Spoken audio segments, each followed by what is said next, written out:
Hi. There are many different types of maps in the world. Most people are familiar with the typical road map, the one that helped you find where you were going back in the day before GPS and Google Maps or even MapQuest. Remember those? Few of us know that there are also political maps, economic maps, climate maps, and even a map depicting every country England has ever invaded. Oh yes, and spoiler alert, there were a lot of them. But did you know that NASA has something called fluorescence maps, which measure chlorophyll fluorescence light and offers a new view of the world's land plants? These maps are based on data collected from the spectrometer aboard a Japanese satellite and are the first to focus on land vegetation and to cover the entire globe. Chlorophyll fluorescence offers a more direct window into the inner workings of the photosynthetic machinery of plants from space.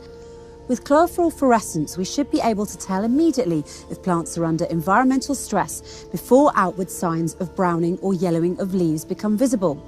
So said Elizabeth Middleton, a NASA Goddard-based biologist and a member of the team that created the maps.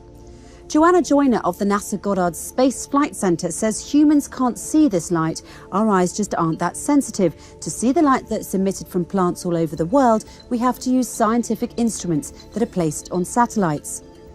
The quantum theory of quantum physics tells us about the coherence of light and proposes a dual nature of light, meaning that light can behave simultaneously as particles or waves. Light gives plants the energy they need to grow, but what happens if plants receive too much light? The answer is they glow. This neon glow is actually happening around us all the time, and it's the result of a cellular process where light from the sun is transformed and released as fluorescent light in a phenomenon called chlorophyll fluorescence.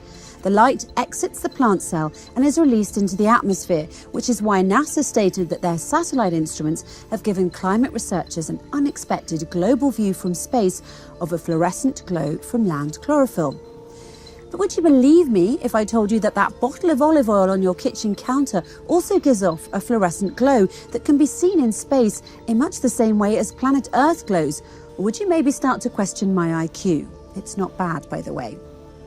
It's true, folks. Olive oil, that rich substance we love to drizzle on our pasta or douse our salads with, emits a coherent light that makes it glow by fluorescence in the same way as our planet glows in space.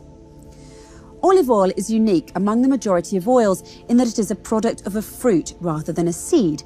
As such, it has a different constitution and naturally contains the green-coloured plant pigment chlorophyll, which is fluorescent. Though it may appear dull under regular light, hit a clear glass of olive oil with a green laser and the oil will glow red. And it's not just lasers that will get the olive oil to fluoresce, ultraviolet lamps will do the trick too and are accepted as an official method for the identification of the purity and grade of olive oil, according to the US Bureau of Standards. But before the existence of these specialised instruments that detect the fluorescent light emitted by plants on planet Earth from satellites in space, or the discovery of the quantum theory that explains how it all works, the Quran actually addressed this issue in a fascinating verse. In verse 35 of chapter 24, the Quran says, Allah, God, is the light of the heavens and the earth. The parable of his light is like a niche, pillar. In it is a lamp. The lamp is in a glass. The glass is like a brilliant planet lit from an olive tree, which is neither of the east, i.e. neither this tree gets sun rays only in the morning, nor of the west, i.e. nor does it get sun rays only in the afternoon. But it is exposed to the sun all day long. Its olive oil would almost glow forth of itself, though no fire touched it, light upon light. The verse likens the glow of the planet with the glow of the oil derived from olives, as both shine in the same way by fluorescence. Both are also dependent on the same physical phenomenon fueled by quantum physics, and both emit a coherent light.